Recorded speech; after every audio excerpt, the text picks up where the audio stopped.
Sabe o que eu tenho recebido bastante aqui para a gente, nas avaliações iniciais e avaliações diagnósticas que o Farol faz?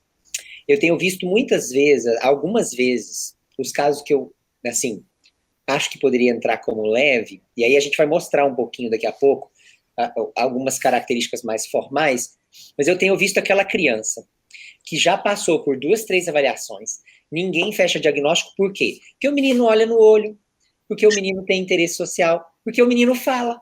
Aí fala, não pode ser autismo, ele olha no olho, não pode ser autismo, ele interage, não pode ser autismo, ele fala. Mas aí você vai ver, você começa a brincar de faz de conta, o jogo é repetitivo, tem uma rigidez na forma de brincar, existe às vezes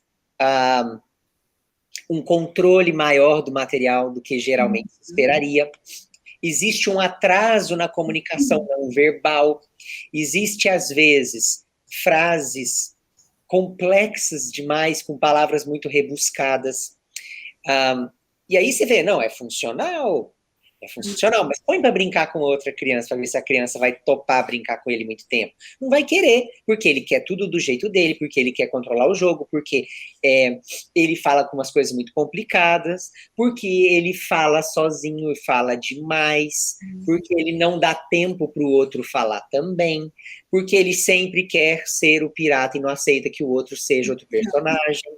Então, tem uma certa rigidez, tem um certo controle. Fala, olha no olho, interage, mas qual a qualidade dessa interação? Consegue ter uma qualidade boa de abertura social? Consegue sustentar essa interação social com qualidade? Muitas vezes não, não é? Uhum. Então, eu tenho recebido alguns leves que ainda aparecem, mas que, assim, se confundiriam facilmente com... Eu acho que daí entra muito isso que a gente estava falando antes do processo de avaliação, né? Por que procurar alguém especialista no assunto? Essa percepção porque às vezes existe uma aquisição dessa habilidade, mas tem uma frequência muito baixa. Então, ele tem contato visual, ele olha, mas não sustenta. Então, isso significa perder chances de aprendizagem, né?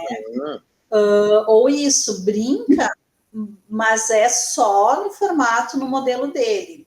Outra coisa fala, assim, esse é o jeito que ele fala. Então, tem uma linguagem, assim, estereotipada, né? Que tem sempre o mesmo tom, não modula, sempre no mesmo formato.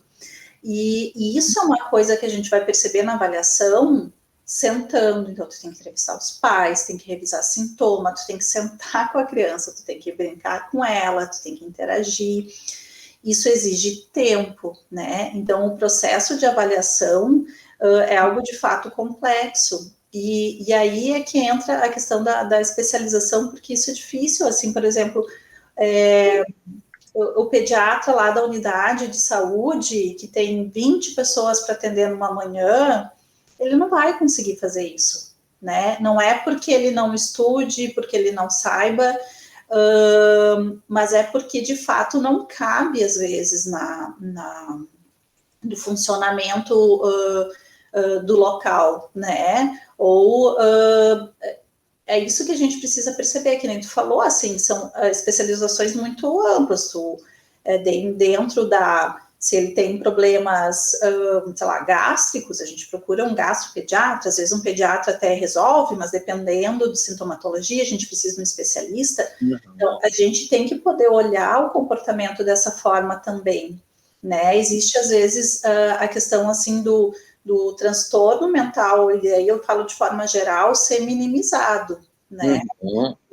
Não, também era assim, vamos botar na escola que dá, não, é da falta que eu escuto aqui, falta de laço, quando ele quer, ele faz. Então, por exemplo, situações que a criança fica super motivada, daqui a pouco aumenta essa frequência do comportamento, mas o que a gente espera é que ela tenha muitas oportunidades, né? E essa qualidade. Então, realmente, assim, isso são sutilezas que é uma avaliação rudimentar, né? É artesanal o processo de avaliação. E a gente vai construindo dentro, além da sintomatologia, a gente tem que pensar em comorbidades, tem que pensar na evolução, no desenvolvimento, no momento do desenvolvimento daquela criança, o ambiente que ela está inserida. Então, são vários eventos que a gente precisa ir construindo e pensando junto. Sim. Aqui até uma coisa que eu acho interessante a gente mencionar agora que a gente está falando dos casos mais leves, inclusive, a Gé Almeida está falando aqui, ó, CID 84.9 ainda está sendo usado para enquadrar autismo?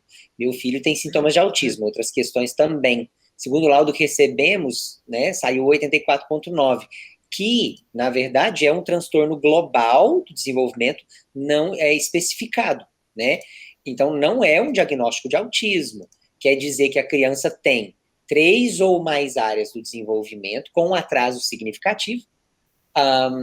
Não é necessariamente de autismo, né, Morgana? Aí que tá, é que a gente tem um problema grande com relação à classificação, porque o DSM, a CID-10, ela segmenta, né? Então, às vezes, esse quadro mais sutil talvez se encaixe no 84.9, né? De forma geral, assim, os laudos, a gente bota o CID de autismo F84, que é a sigla usada.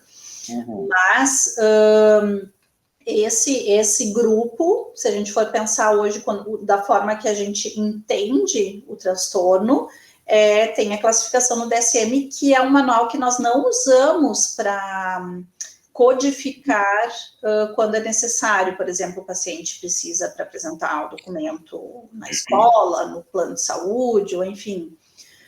O DSM não é aceito, ele é um manual que não é utilizado no meio médico brasileiro. Então, se usa a CID.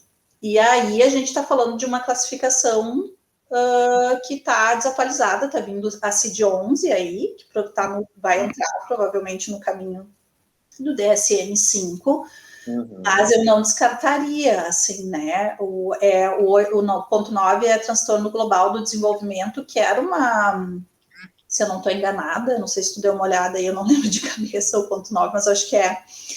Transtorno global do desenvolvimento não especificado. Pois é, então entra dentro de uma categoria que a gente pode entender que tem sintomas dentro do espectro, né? Então, não sei, talvez aí alguma coisa do nível 1 ou 2 que possa ainda não estar tão definido como autismo, mas, né, assim...